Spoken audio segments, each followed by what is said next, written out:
आज हम 28 म्यूनसिपल कमेटियां और 18 म्यूनसिपल काउंसिल के चुनाव जो है जनरल इलेक्शन अनाउंस करने जा रहे हैं। तो चुनाव का कार्यक्रम इस प्रकार रहेगा।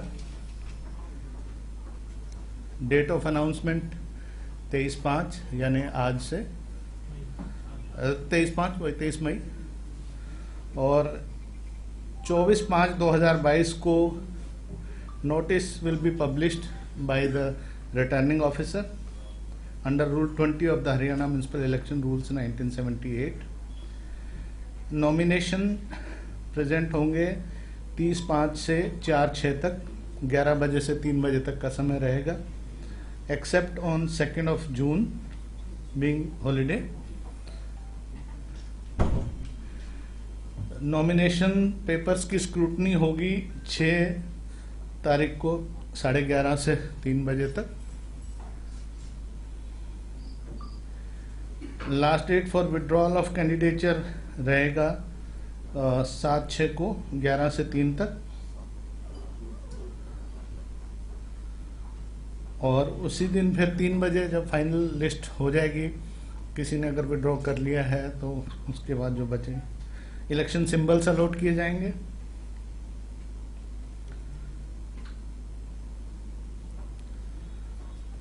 सात 6 को ही फिर जो इलेक्शन जो कंटेस्ट कर रहे होंगे जो उम्मीदवार, उनकी लिस्ट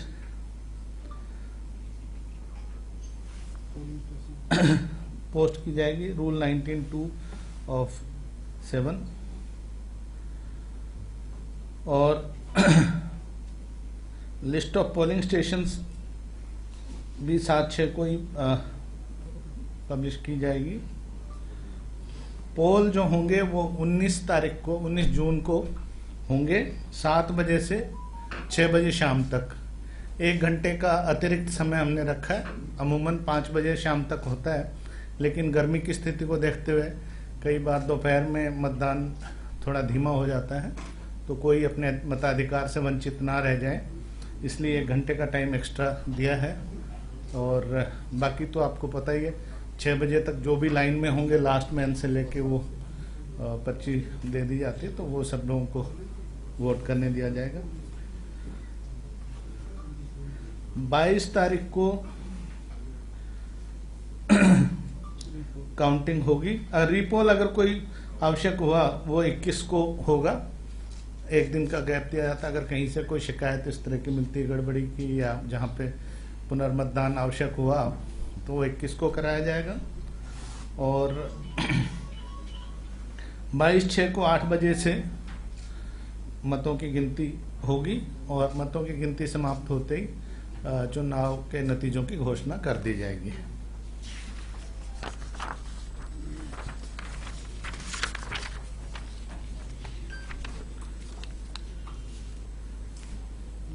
जो नॉमिनेशन की जो फॉर्म और फॉर्मेट ऑफ एफिडेविट वगैरह है वो कमीशन की वेबसाइट www.sccharyana.gov.in पर उपलब्ध रहेगी। और कमेटी और काउंसिल जो चुनाव में जा रही हैं, 28 म्यूनसिपल कमेटियां और 18 म्यूनसिपल काउंसिल, वो अभी प्रेस नोट आपको सर्कुलेट करेंगे, उसकी करवा दो प्रेस नोट। हाँ, एनेक्चर बी पे लिस्ट है उन सभी की सूचियों की। इसके अलावा जो सरकार से हमें जो रिकमेंडेशन आई थी 50 की, उसमें से म्यूनसिपल कॉरपोरेशन फरीदाबाद और 3 नई कमेटियां हैं, बारडा, बादली और सीवन।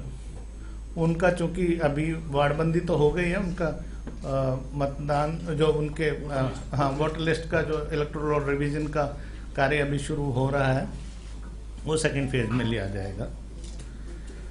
जहाँ तक आदर्श आचार संहिता की बात है, मॉडल कोड ऑफ कंडक्ट की, तो this has come into being right from now with the announcement of elections. और आज सुबह मैंने सब मुख्य सचिव और सभी अन्य संबंधित अधिकारियों के साथ बैठक ली है 11 बजे, और उसमें सभी से ताकीद भी कर दी गई है, सभी को हिदायत भी कर दी गई है कि मॉडल कोड ऑफ कंडक्ट की कोई अवहेलना ना हो, नहीं तो फिर पीपल्स रिप्रेजेंटेशन एक्ट के हिसाब से जो भी कार्रवाई बनती होगी वो आयोग उसके बारे में कार्रवाई करेगा। हाँ जी, हाँ जी, इन 46 का जी है जी, 46 हाँ है जी। नहीं, इनका तो सब हो गया, इनका सब तैयार है, ये तो चुनाव के लिए बिल्कुल तैयार है जी। है जी, हाँ ये C1 जी, हाँ प्रश्न बाद में ले लेंगे। जैसा कि आपको विदित है, जो शैक्षणिक योग्यताएं जो म्युनिसिपल इलेक्शंस के लिए जो अनरिजर्व्ड कॉन्स्टिट्यूंसीज हैं उनके लिए प्रेसिडेंट के लिए 10वीं पास अनिवार्य है। हरियाणा स्कूल शिक्षा बोर्ड या उसके समकक्ष जो मान्यता प्राप्त बोर्ड हो उनसे। जो विमेन है, विमेन कैंडिडेट्स होंगे 1/3 रिजर्वेशन, 1/3 रिजर्वेशन है विमेन की, उन 1/3 10वीं नहीं क्वालिफिकेशन विमेन के लिए 8वीं कक्षा पास है और SC कैंडिडेट्स के लिए भी 8वीं कक्षा पास है। SC हाँ प्रेसिडेंट के लिए, SC विमेन के लिए भी 8वीं कक्षा पास है। मेंबर अनरिजर्व्ड के लिए 10वीं कक्षा पास है और SC और विमेन के लिए 8वीं पास है। SC विमेन के लिए मेंबर के लिए 5वीं कक्षा पास है। सिक्योरिटी डिपॉजिट जमानत राशि जिसको हम बोलते हैं, म्युनिसिपल काउंसिल के लिए 3000 रखी गई है प्रेसिडेंट के लिए और म्युनिसिपल कमेटी के प्रेसिडेंट के लिए 2000 रखी गई है। म्युनिसिपल काउंसिल के मेंबर के लिए 2000 रखी गई है और म्युनिसिपल कमेटी के मेंबर के लिए 1000 रुपये रखी गई है। अगर कोई अनुसूचित जाति से या महिला उम्मीदवार हैं प्रेसिडेंट के लिए म्युनिसिपल काउंसिल के लिए तो उनके लिए 1500 रुपये रखी गई है। म्युनिसिपल कमेटी के लिए महिला उम्मीदवार या अनुसूचित जाति से संबंधित उम्मीदवार होने पे 1000 रुपये जमानत राशि रखी गई है। सदस्य के लिए म्युनिसिपल काउंसिल के लिए महिला उम्मीदवार अथवा अनुसूचित जाति से संबंधित उम्मीदवार के लिए 1000 रुपये है और इसी प्रकार अनुसूचित जाति से संबंधित उम्मीदवार या महिला उम्मीदवार म्युनिसिपल कमेटी के मेंबर के लिए 500 रुपये रखी गई है। खर्चे की सीमा जो एक्सपेंडिचर लिमिट जो नॉमिनेशन फाइल होने से और रिजल्ट डिक्लेरेशन तक जो कैंडिडेट कर सकते हैं और उसका ब्यौरा उनको देना होगा। एक्सपेंडिचर रजिस्टर सबको इशू किया जाएगा जो भी कंटेस्ट में रहेंगे। वो प्रेसिडेंट के लिए कमेटी के लिए पहले 10,000 रुपये थी, अब 10 लाख रुपए थी, अब 10.5 लाख की गई है। म्युनिसिपल काउंसिल के लिए 15 लाख थी, वो बढ़ाकर प्रेसिडेंट के लिए 16 लाख की गई है। इसी प्रकार जो सदस्य हैं, म्युनिसिपल कमेटी के लिए 2.25 लाख रुपए थी जिसको बढ़ा के 2.5 लाख किया गया है। काउंसिल के लिए 3,30,000 थी, सदस्य के लिए उसको बढ़ा के 3.5 लाख किया गया है। सभी कैंडिडेट्स को अपने खर्च का ब्यौरा एक एक्सपेंडिचर रजिस्टर में रखना होता है और इलेक्शन की जब डिक्लेरेशन ऑफ रिजल्ट के 30 दिन के अंदर अंदर कंसर्न डिप्टी कमिश्नर के पास उन्होंने जमा करानी होती है वो एक्सपेंडिचर रजिस्टर डिटेल्स। अगर कोई व्यक्ति ऐसा नहीं करता है तो चाहे वो जीता है हारा है, जिसने भी कंटेस्ट किया है, अगर वो इलेक्शन एक्सपेंडिचर स्टेटमेंट उसको सबको देनी है, नहीं है तो उसको 5 साल के लिए अयोग्य घोषित किया जा सकता है आगे चुनाव लड़ने के लिए। अभी बात आती है एफिडेविट की। आप सब जानते हैं कि माननीय सर्वोच्च न्यायालय ने भी इसका बहुत गंभीरता से संज्ञान लिया है कि लोगों का जो लोग चुनाव लड़ रहे हैं उनके क्रिमिनल केसेस का ब्यौरा आम जनता के वोटर के पास होना चाहिए। तो अगर इसके लिए एफिडेविट वो सबमिट करेंगे जिसमें उनके क्रिमिनल एंटीसीडेंट्स कोई अगर हैं, किसी के खिलाफ कोई केस रजिस्टर हुआ है, क्या स्टेज है, वो बताएंगे उसमें। और इनको ऐसी डिक्लेरेशन को पब्लिसिटी देने के लिए 2 न्यूज़पेपर में, एक हिंदी और एक अंग्रेजी में, उस म्यूनसिपल एरिया में जो सर्कुलेशन हो उसमें भी पब्लिश किया जाएगा। फॉर्मेट C1 में जो है 3 डिफरेंट डेट्स में हाँ इसको पब्लिश किया जाएगा। Following the last date for withdrawal of candidature end up to 2 days before the date of poll. इन दौरान में 3 बार पब्लिश किया जाएगा। कौन सी डेट से कौन सी डेट तक? लास्ट डेट ऑफ विड्रॉल यानी कि जब कैंडिडेचर फाइनल हुई, और पोल की दिन से यानी 19 से पहले मतलब 17 तक 3 बार इसको पब्लिश किया जाएगा। साफ सुथरा की वीडियो 3 बार। हाँ जी, हाँ जी। जो उम्मीदवार हैं उनको अपने क्रिमिनल केसेस की डिटेल लोकल टीवी चैनल पे या केबल नेटवर्क पे भी देनी होगी 3 डिफरेंट डेट्स को। रिटर्निंग ऑफिसर जो हैं इसके बारे में उनको फॉर्मेट C2 में नोटिस इशू करेंगे, रिटर्न रिमाइंडर इशू करेंगे अगर किसी का नहीं आ रहा है तो, ताकि वो उसको पब्लिश करें। अगर कोई पॉलिटिकल पार्टी का कैंडिडेट है, चाहे वो रिकॉग्नाइज्ड है चाहे रजिस्टर्ड है, रजिस्टर्ड अनरिकॉग्नाइज्ड है, उनको भी पॉलिटिकल पार्टी को भी उनके क्रिमिनल केसेस के बारे में सूचना दी जाएगी रिटर्निंग ऑफिसर द्वारा। कैंडिडेट की ने जो दी जानकारी वो पार्टी के, हाँ पार्टी को भी दी जाएगी, रिटर्निंग ऑफिसर देंगे।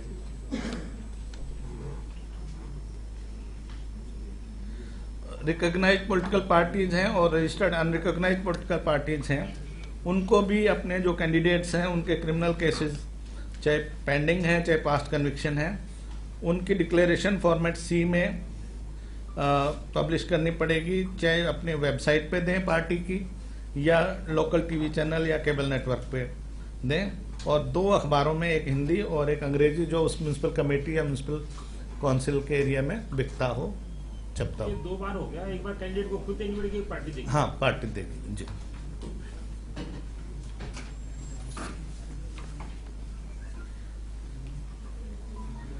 इस बारे में जो पॉलिटिकल पार्टीज हैं वो डिप्टी कमिश्नर को एक वो भी देंगे, डिटेल सूचना भी देंगे कि हमने जो रिक्वायरमेंट थी वो पूरी कर ली गई है इस मामले में।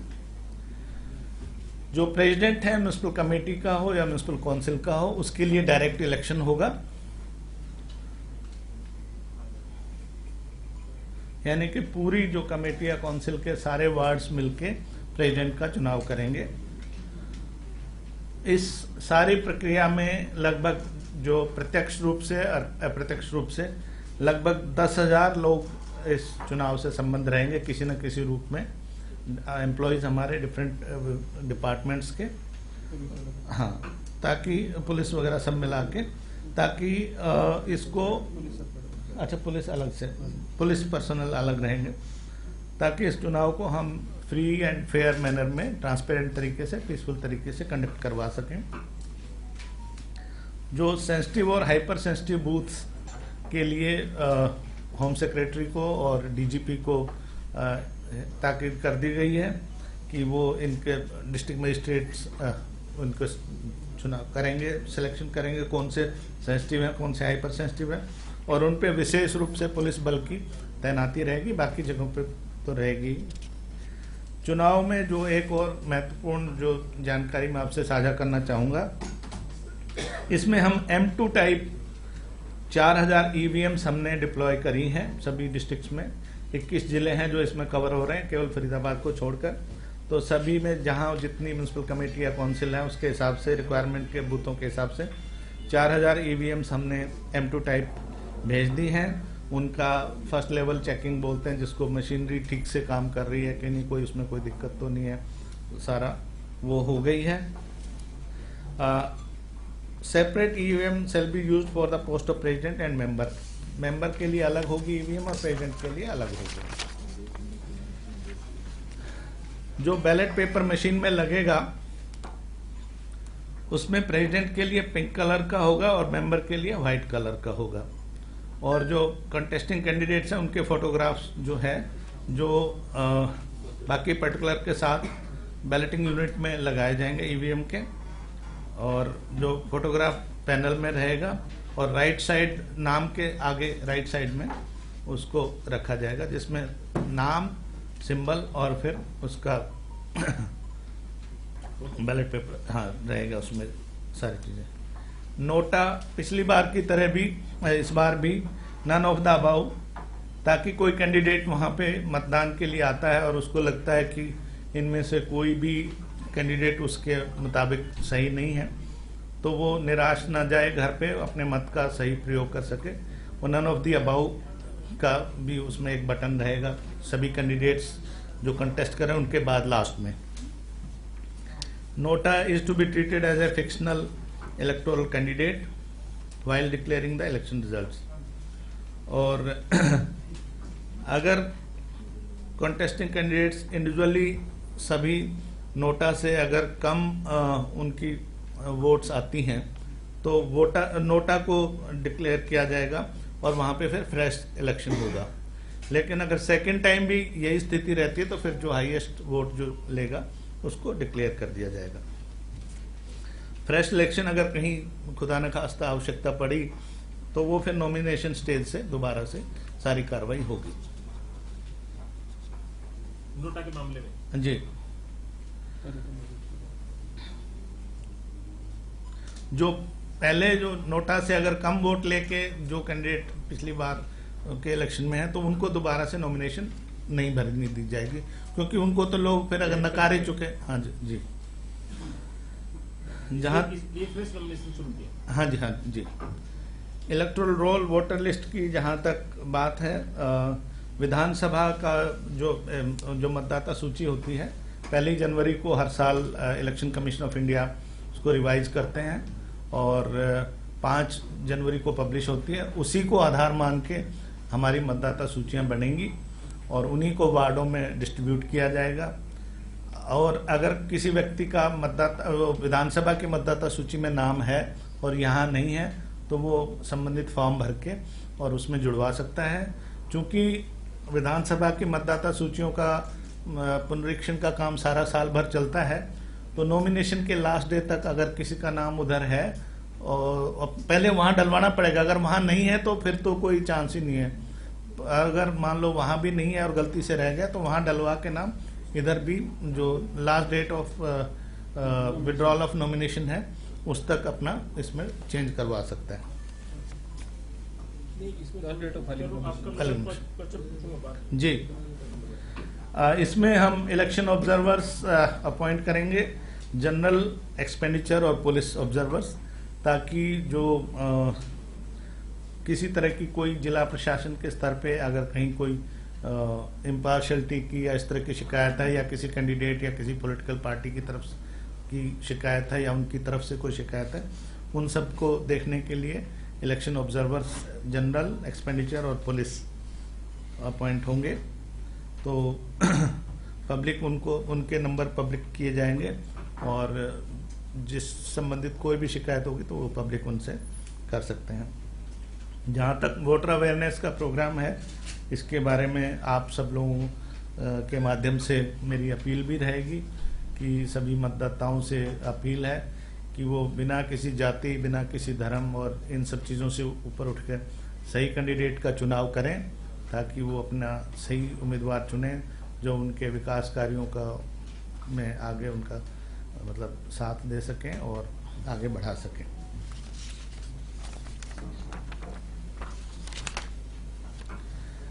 कोविड-19 पेंडेमिक प्रोटोकॉल की जहाँ तक बात है, फिलहाल ईश्वर की कृपा से ऐसी कोई भयावह स्थिति नहीं है, लेकिन फिर भी ACS हेल्थ को और DG हेल्थ जो दोनों मीटिंग में सुबह थे उनसे रिक्वेस्ट कर दी गई है कि इसमें संबंध में नेसेसरी जो एडवाइजरी है वो भी जारी करें और जहां जैसे संभव होगा चुनाव के दिनों में जैसी स्थिति होगी उसके हिसाब से आवश्यक कदम भी उठाएं। Poll percentage of last general election, कई बार आप लोगों के इंटरेस्ट की हो सकती है कि पिछली बार क्या पोल परसेंटेज थी, वो अनेक्चर C में दी गई है। और इस सबके साथ ही मेरी आप सब लोगों से फिर एक बार प्रार्थना है, आपसे सहयोग की मैं उम्मीद करता हूं कि अगर कोई ऐसी नकारात्मक चीज़ आपके ध्यान में आती है तो कृपया आयोग के संज्ञान में लाएं। वैसे तो मीडिया का जो भी न्यूज़पेपर्स के माध्यम से, इलेक्ट्रॉनिक मीडिया के माध्यम से हमें मिलती रहती और इसमें लोगों को सही मार्गदर्शन भी करें, क्योंकि आप इंटेलिजेंसिया से हैं, आप बुद्धिजीवी वर्ग से हैं, तो और आप न्यूट्रल हैं सब, तो मेरी आपसे अपील रहेगी। एनेक्चर ए की अगर बात करें तो इसमें हमारी जो म्यूनसिपल कमेटियां हैं 28, अम्बाला में नारायणगढ़ है, और भिवानी में कमेटी कोई नहीं है, म्यूनसिपल काउंसिल है भिवानी। चरखी दादरी में म्यूनसिपल कमेटी नहीं है, म्यूनसिपल काउंसिल है चरखी दादरी। फतेहाबाद में रतिया और भूना म्यूनसिपल कमेटियां हैं। फतेहाबाद और टोहाना म्यूनसिपल काउंसिल्स हैं। गुड़गांव में सोहना जो है वो एक म्यूनसिपल काउंसिल है। हिसार में बरवाला म्यूनसिपल कमेटी है, हांसी म्यूनसिपल काउंसिल है जहाँ चुनाव होने जा रहा है। जींद में सफीदों और उचाना म्यूनसिपल कमेटियां हैं। नरमना और जींद म्यूनसिपल काउंसिल्स हैं। झज्जर में झज्जर और बहादुरगढ़ दोनों म्यूनसिपल काउंसिल्स हैं। कुरुक्षेत्र में इस्माइलाबाद, शाहबाद, पेवा और लाडवा म्यूनसिपल कमेटियां हैं। करनाल में घरौंडा, तरावड़ी, निसिंग और असंध म्यूनसिपल कमेटियां हैं जिनमें चुनाव होने जा रहे हैं। कैथल में चीका और राजौंद म्यूनसिपल कमेटियां हैं, और कैथल जो डिस्ट्रिक्ट हेडक्वार्टर है वहाँ पर म्यूनसिपल काउंसिल है जहाँ चुनाव होंगे। महेंद्रगढ़ जिले में महेंद्रगढ़ और नांगल चौधरी म्यूनसिपल कमेटियां हैं, और नारनौल डिस्ट्रिक्ट हेडक्वार्टर है वहाँ पर म्यूनसिपल काउंसिल है जो चुनाव में जा रही है। नूह में फिरोजपुर, झिरका और पुनाना म्यूनसिपल कमेटियां हैं, और नूह डिस्ट्रिक्ट हेडक्वार्टर के म्यूनसिपल काउंसिल है। पंचकुला में केवल कालका म्यूनसिपल काउंसिल है, वहाँ पे चुनाव होंगे। पानीपत में समालखा म्यूनसिपल कमेटी है, वहाँ चुनाव होने जा रहे हैं। पलवल में पलवल और होडल दोनों म्यूनसिपल काउंसिल्स हैं जहाँ पर चुनाव होंगे। जिला रोहतक में महम में चुनाव होने जा रहे हैं म्यूनसिपल कमेटी में। जिला रेवाड़ी में बावल म्यूनसिपल कमेटी। सोनीपत में गन्नौर और कुंडली दो म्यूनसिपल कमेटियां हैं, और गोहाना म्यूनसिपल काउंसिल है। सिरसा जिले में एलनाबाद और रानिया म्यूनसिपल कमेटियां हैं, और मंडी डबवाली म्यूनसिपल काउंसिल है। यमुनानगर में सढौरा है जहां पर म्यूनसिपल कमेटी जहां पर चुनाव होंगे।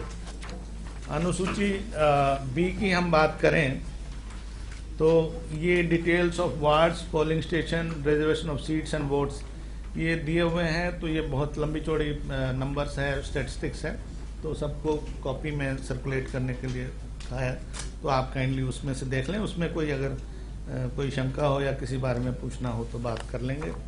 इसी तरह से जो अनेक्स्चर सी है लास्ट ईयर का जो पोलिंग परसेंटेज, वो भी उसमें डिटेल सब दी हुई हैं, तो वो भी आप वहाँ से ले सकते हैं। तो ये मेरी तरफ से जो सूचना मैंने आपसे साझी की है।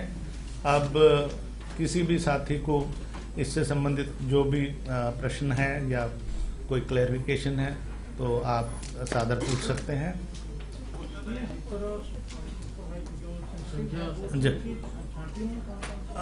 पिछली बार के तो हैं, लेकिन उनका रिव्यू डिस्ट्रिक्ट मजिस्ट्रेट जो है डिप्टी कमिश्नर वो करेंगे, और उसकी सूची हमें भी भेजेंगे और पुलिस को भी उपलब्ध करवाई जाएगी। इसमें म्यूनसिपल इलेक्शंस में पोस्टल बैलेट का प्रावधान नहीं है। इलेक्शन ड्यूटी है जो इलेक्शन ड्यूटी होंगे उनको दिया जाएगा सर्टिफिकेट। जी सर, आपने नोटा का बताया है कि नोटा में अगर एक बार नोटा में ज्यादा रहा वोट, जी सेकंड टाइम फिर होगा जी, और नोटा फिर अगर ऊपर रहता है तो जो जिसके सबसे ज्यादा वोट है वो जाएगा, तो हाँ। नोटा का सर जो पर्पस है वो खत्म हो जाएगा। नहीं, देखिए एक चेक तो हो ही गया ना, और उन लोगों को तो फिर दोबारा चुनाव का मौका नहीं मिल रहा है। हाँ हाँ जी, अदरवाइज तो फिर मतलब नेवर एंडिंग। देखो कुछ सुधार ला रहे हैं, उसकी भी कोई सीमाएं तो रखनी पड़ती हैं। जी नहीं, चूंकि मेरे पास जो चिट्ठी आई है 50 की, 46 के बारे में तो पहले 47 की थी, तो जो बास म्यूनसिपल कमेटी और सिसाई एक थी म्यूनसिपल कमेटी, वो पंचायत समितियों में जो चेंज कर दी गई हैं, और जो बाकी 4 हैं वो उनकी अभी पहली बार सूचना आई है, तो उनके इलेक्टोरल रोल रिवीजन का कार्य जब होगा उसके बाद उनको अगले फेज में ले लिया जाएगा। फरीदाबाद है, सीवन है, और बारडा है और बादली है। इसके अलावा थानेसर भी मेरे ख्याल अगले हैं? की तो अभी थानेसर सिरसा वो तो अलग। हाँ, इसके अलावा थानेसर और सिरसा भी हैं जिनकी अभी हमारे पास सरकार से सूचना नहीं आई है। नहीं, वहाँ अभी नहीं होगा, इन 40 का होगा जिनकी मैं बात कर रहा हूँ। सदर नगर परिषद का आपने वोटर लिस्ट बना ली थी, वो तो हाँ, उसका चुनाव ड्यू था, हाँ, उसका क्या हुआ? उसमें बहुत शिकायतें इस किस्म की थी कि वार्ड की मान लीजिए जनसंख्या है 5000 और कई कई जगह ऐसा कि वोटर भी वहाँ पे 5000 या 5050, तो जनसंख्या से अधिक तो नहीं वोटर हो सकते। एटमैक्स अगर सारे मेजोरिटी वाले हैं तो भी उतने ही। कुछ ये था कि एक जगह वार्ड में 3000 वोट हैं और किसी और वार्ड में 9500 वोट हैं, तो वो मेंबर भी उतना ही, 3000 वाला भी उतना ही वोटिंग का राइट रखता है जितना 9500 का, तो थोड़ा स्क्यूड हो जाता है ये। तो इन सब शिकायतों के मद्देनजर, और वो इतनी जल्दी संभव नहीं था सब ठीक कर पाना, तो दोबारा से सर्वे होगा, विभाग को हमने लिख दिया है, वो आवश्यक कार्रवाई करके। तो पहले इसके चुनाव इसी में होने थे, अब वो नहीं हो रहे। नहीं, उस पे नहीं होंगे, उस पे नहीं होंगे। डाल दिया अम्बाला से कैंडिडेट अपना ब्यूरो देता क्रिमिनल, जी अगर उसके बाद जी, एक सेकंड जी जी जब वो चुनाव हो जाता जी। है, हो जाता जी, इनके बाद अगर उसका कोई क्रिमिनल रिकॉर्ड बनता तो फिर उसका क्या? वो मुकदमा तो दर्ज होगा ही, और बाकी जो उसके बाद एडिशनल जो चीजें होंगी वो तो कानून तो अपना कार्यक्रम करता है। उसकी इलेक्शन रद्द नहीं होगी? नहीं, वो तो इलेक्शन रद्द के लिए अलग से है कि कोई सजा कितने उसको मेरे ख्याल से कुछ सजा का प्रावधान है अलग अलग सजाओं के लिए, पर सिर्फ क्रिमिनल केस रजिस्टर होने से उसका चुनाव रद्द नहीं हो सकता। अगली बार जब फिर चुनाव लड़ेगा उसमें उसकी भी डिटेल आ जाएगी उनके साथ।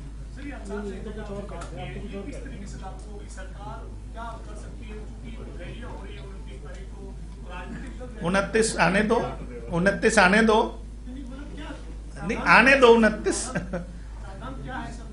देखिए, जो वायलेशन है उसके लिए जो कमीशन, वो ये जानना चाह रहे हैं जी। कि रैली की बात छोड़ दो, रैली जी, चुनाव आचार संहिता में आता क्या क्या है? चुनाव मॉडल कोड ऑफ कंडक्ट की वैसे तो अलग से गाइडलाइंस हैं, डिटेल उसमें मुख्य ये है कि कोई भी इन कमेटियों और काउंसिल से रिलेटेड कोई नई घोषणा नहीं हो सकती, कोई नया प्रोजेक्ट, नई स्कीम, नया फाउंडेशन लेइंग स्टोन, नया उद्घाटन, वो नहीं होना चाहिए इसमें। और कोई ऐसी चीज नहीं हो जिसमें यहाँ के वोटरों को लुभाने का, मिसलीड करने का या कोई प्रभावित करने का कार्य हो। बाकी तो देखिए, अब हरियाणा पूरा काफी पूरा स्टेट है, अब बाकी जगह अगर कोई अपना सरकार अपने जो रूटीन के काम है कर रही है तो करें, बट इन कमेटियों में नहीं होगा, इन काउंसिल्स में नहीं होगा। जी नहीं, जिले तो 21 हैं, लेकिन कमेटियां तो वही 28 कमेटियां हैं और 18 म्युनिसिपल काउंसिल हैं। हैं जी, हाँ जी जी जी जी, नहीं नहीं नहीं नहीं नहीं नहीं, पंचायत के काम थोड़ी रोक देंगे। अगर मान लीजिए आपका बावल में इलेक्शन है तो रेवाड़ी और धारूहेड़ा वाले को क्यों परेशान किया जाए? मतलब सरकार का काम जाम, चक्का जाम भी तो हमारा काम नहीं है ना इलेक्शन कमीशन का। हाँ, जुरिडिक्शन का, हाँ, एमसी लिमिट इलेक्शन है जहाँ उसकी जुरिडिक्शन। जी जी प्रदीप जी सवाल पूछा था, जी। ये जो एमसी इलेक्शन है मोस्टली पार्टी सिंबल पे लड़ती है। अभी हमारे पास सूचना नहीं है। जी जी जो 29 तारीख की बात कर रहे थे, जी। बिकॉज़ आम आदमी पार्टी की बहुत बड़ी रैली है जी में। जी और मैं जानना ये चाहता था, आम आदमी पार्टी के जो सिंबल है वो झाड़ू, जी। अब ये झाड़ू फ्री सिंबल है या ये पार्टी को अलॉट हुआ, ये इसका क्या ये पार्टी को हो जाएगा वो हाँ, क्योंकि अगर स्टेट- वो चूंकि इलेक्शन अनाउंसमेंट के वो Within 3 days। विदिन 3 डेज करना होता है इस तरह, क्योंकि ये जो आम आदमी पार्टी है वो पंजाब में तो रिकग्नाइज्ड पार्टी है, परसेंटेज ऑफ स्टेट पार्टी है रिकग्नाइज, हरियाणा में नहीं है, तो उनको 3 दिन के अंदर ये जो इलेक्शन सिंबल की जो उनकी रिक्वेस्ट आई हुई है, तो इसको हम फ्री सिंबल में नहीं रखेंगे, उनको अलॉट कर दिया जाएगा। सर, जो आपने एमक्यूबी मशीन की बात की, जी, कितनी रिक्वायरमेंट है? क्या ये असेंबली वाली मशीन है या क्या? नहीं नहीं, असेंबली आपको पता है जब पहली बार ईवीएम्स इंट्रोड्यूस हुई थी देश में, तो एमपी और एमएलए के इलेक्शंस के लिए वो M1 टाइप थी। 3 ही संस्थाएं भारत सरकार की जो उपक्रम है जो बनाती हैं इलेक्ट्रॉनिक कॉर्पोरेशन ऑफ इंडिया, पहले ईसीटीवी आता था, आपको याद होगा, ब्लैक एंड व्हाइट, और एक भारत इलेक्ट्रॉनिक्स लिमिटेड है मिनिस्ट्री ऑफ डिफेंस की, पंचकुला में 14 सेक्टर में फैक्ट्री है उनकी, बेंगलोर में है, और एक इंडियन टेलीकॉम इंडस्ट्री थी जो एक्सचेंज और टेलीफोन वगैरह बनाते थे। तो तीनों भारत सरकार के, केंद्रीय सरकार के उपक्रम है, ताकि कोई किसी तरह का उन पर प्रभाव ना हो सके, कोई मिसयूज ना कर सके, कोई गलत बना के कोई लोग अपने घरों में ना रख लें इस तरह की। तो वो फिर डिस्कार्ड हो गए थे। फिर M2 टाइप की मशीन्स आई, उससे हायर ग्रेड जो अब उनका वर्जन, वो फिर अब जब वीवीपैट शुरू हुआ तो फिर M3 टाइप हो गई है विधानसभा और लोकसभा के लिए, और जो M2 टाइप है वो जो स्थानीय निकाय चुनाव में M2 टाइप की मशीनों में मशीन प्रयोग होती है। इसमें मोरलेस फीचर्स वही हैं, सिर्फ वीवीपैट की व्यवस्था इसमें नहीं है। तो पहली बार यूज कर रहे हैं नहीं, M2 टाइप पिछली बार भी प्रयोग की गई थी। ये टोटल आवश्यकता कितनी मशीनों की है? 4000 हमने दी है और उसमें पूरा हो जाएगा। अगर फिर भी कहीं आवश्यकता रही तो हमारे पास है और भी अवेलेबल है, हेडक्वार्टर्स पे भी है और सभी जिलों में भी है, क्योंकि हमने पंचायत चुनाव की भी तैयारियां कर रखी थी, तो ईवीएम की वजह से कोई दिक्कत नहीं आएगी। और सभी जो सेक्टर मजिस्ट्रेट या सेक्टर ऑफिसर सुपरवाइजर हम बोलते हैं, उनके यहाँ पे एडिशनल भी व्यवस्था रहेगी, ताकि कहीं खराब हो जाती है तो तुरंत उसको रिप्लेस कर दिया जाए। ये रिजर्वेशन का क्या रहेगा? रिजर्वेशन जो 10 मई 2022 का माननीय सर्वोच्च न्यायालय सुप्रीम कोर्ट ऑफ इंडिया का जो डिसीजन था, सुरेश मेहता है, क्या नाम है उसका, Suresh Mahajan versus Madhya Pradesh and another में, उनमें उन्होंने कहा है कि जो स्टेट कॉन्स्टिट्यूशनल रिजर्वेशन है वो SC ST के लिए है और महिलाओं के लिए रिप्रेजेंटेशन की बात है। जो अदर बैकवर्ड क्लासेस के लिए रिजर्वेशन है उसके लिए एक उन्होंने ट्रिपल टेस्ट कहा है। तो जब तक वो ट्रिपल टेस्ट ना पास कर लें, मतलब स्टेट गवर्नमेंट्स, तब तक बैकवर्ड क्लासेस के लिए रिजर्वेशन नहीं कर सकते। उसमें ट्रिपल टेस्ट में है कि state government backward classes commission नियुक्त करे, वो बैकवर्ड क्लासेस कमीशन सर्वे कराए बैकवर्ड क्लासेस का, और जहाँ भी म्यूनसिपल कमेटी है, म्यूनसिपल काउंसिल है, म्यूनसिपल कॉर्पोरेशन है, जब से वो बनी है तब से वहाँ देखें कि वहाँ पे कितनी बैकवर्ड क्लासेस की पॉपुलेशन थी और कितने लोग मतलब अनरिजर्व उसमें चुनाव चुन के आए और कितनी इनएडिक्वेसी रही, कितनी कमी रही। उसके हिसाब से फिर वो सर्वे की रिपोर्ट सरकार को दे, फिर वो रिजर्वेशन की परसेंटेज जो एक्चुअल रही, क्योंकि जब अगर रिजर्वेशन नहीं है तो जनरल कैटेगरी में, अनरिजर्व कैटेगरी में चुन के आए हैं, जब बहुत सारे लोग बैकवर्ड क्लासेस के भी जो है अनरिजर्व कैटेगरी में चुन के आते थे, उसके बावजूद अगर कोई कमी है तो फिर वो गवर्नमेंट को रिकमेंडेशन भेजे बैकवर्ड क्लासेस कमीशन, और फिर उनके लिए रिजर्वेशन की व्यवस्था की जाए, और वो 50% ओवरऑल रिजर्वेशन से एक्सीड ना करे। ये माननीय सर्वोच्च न्यायालय का कहना था। तो हरियाणा सरकार में चूंकि ये अभी ट्रिपल टेस्ट की व्यवस्था पास नहीं हुआ है, इसलिए जो बैकवर्ड क्लासेस के लिए रिजर्व थी, बैकवर्ड क्लासेस या बैकवर्ड क्लासेस वुमेन के लिए, वो अनरिजर्व कैटेगरी में चली जाएंगे। इसी सुप्रीम कोर्ट के फैसले में ये लिखा है, और उसने राज्य चुनाव आयोगों को, क्योंकि पूरे प्रदेश के राज्य चुनाव आयोगों को कहा है जी कि ये 5 साल की जो सीमा है, और ये 5 साल पूरा होने से पहले चुनाव सुनिश्चित कर लिए जाए। जबकि हरियाणा में पिछले चुनाव में भी लेट हुए, इस बार के चुनाव में लेट हुए, और जो आगे होने वाले चुनाव है हमारे, अभी पंचायत में भी होने वाले आ गया है जी। हम ये हर बार में कोई ना कोई केस ऐसा फंस जाता है कि 5 साल पे नहीं हो पाते जी। इसमें चुनाव आयोग क्या कर रहा है? देखिए, जहां तक तो ये जजमेंट आपको पता 10 मई को आई है, और आते ही हमने अभी स्वंग इनटू एक्शन इमीडिएटली। उसमें माननीय सर्वोच्च न्यायालय ने स्पष्ट रूप से कहा है कि भाई ये नहीं है कि विधानसभा और लोकसभा के तो चुनाव हों पूरे 5 साल बाद, इनकी भी कॉन्स्टिट्यूशनली टर्म 5 साल है। तो इस ग्राउंड पे नहीं कि जी वार्डबंदी नहीं हुई, इस पे नहीं कि जी हमने कमेटी तोड़ दी या हमने कमेटी बना दी, या पंचायत समिति तोड़ दी हमने कमेटी बना दी। जो करना है राज्य सरकारें वो 5 साल पूरे होने से 6 महीने पहले कर लें, इस बिना पे आगे चुनाव ना रोके जाएं। तो अब जैसे इसी तरह से अब हमने इनकी कार्रवाई शुरू कर दी है। बाकी 4 का जिनका नाम आया उनकी भी इलेक्टोरल रोल रिवीजन का प्रोग्राम हमने शुरू कर दिया है। तो कोशिश यही रहेगी कि भी जब तक कोई हेल्थ ग्राउंड का या कोई पैंडेमिक, कोई महामारी या इस तरह की स्टेज ना हो, तो माननीय उच्च न्यायालय का सर्वोच्च न्यायालय का कहना है कि बल्कि टर्म पूरी होने से पहले कर लिए जाएं चुनाव, ताकि जैसी टर्म पूरी हो वो लोग नई टीम जो हमारी आगे बच रही है जिनका 5 साल पूरा होना है, हाँ जी, उसके हम सुनिश्चित कर पाएंगे। हमारी ओर से बिल्कुल जो माननीय सर्वोच्च न्यायालय के जो आदेश हैं उनको इम्प्लीमेंट कराने की पूरे वो रहेगी। लेकिन फिर भी चूंकि डिलिमिटेशन वगैरह का काम अभी भी राज्य सरकार का ही है, और जो एक्ट के हिसाब से जो मैंडेटरी कंसल्टेशन भी है, तो उसमें कई बार हम थोड़ा अपने आप को उस स्थिति में नहीं पाते कि भी हम फोर्स कर सकें, लेकिन परसुएशन रहेगी इलेक्शन कमीशन। एक पंचायत चुनाव में मुख्यमंत्री ने कह दिया है कि हमने तो राज्य चुनाव को कह दिया वो कराएं जब उनको शेड्यूल जारी करना है जी, तो ये कब संभावित है? हाँ नहीं, जो आवश्यक जो मैंडेटरी कंसल्टेशन की लेटर आ गई है, और चूंकि इनका तो आपको पता है, आप लोगों से समय समय पे हम लोग रूबरू होते रहे। 28 मार्च को इनका हो गया था, लेकिन वो हाई कोर्ट में मसला चला गया था, इस वजह से ये डिले हुआ, नहीं तो ये भी चुनाव पहले हो जाते हैं।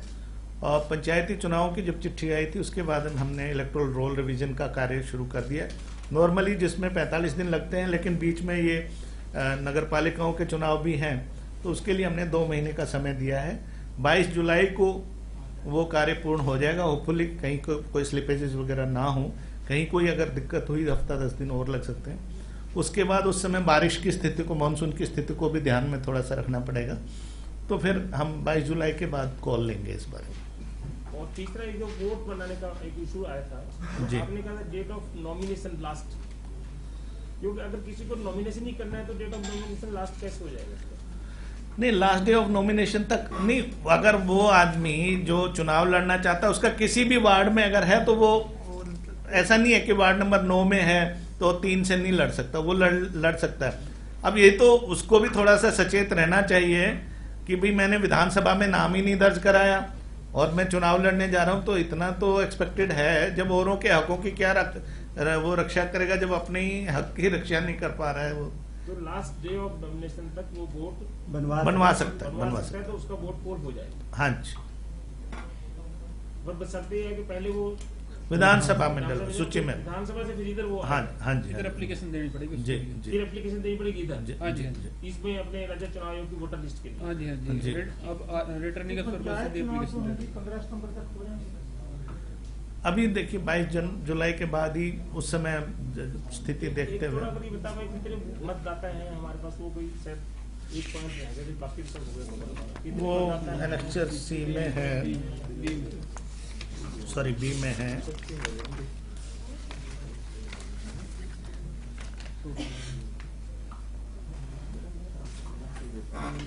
इनके लिए कहाँ पे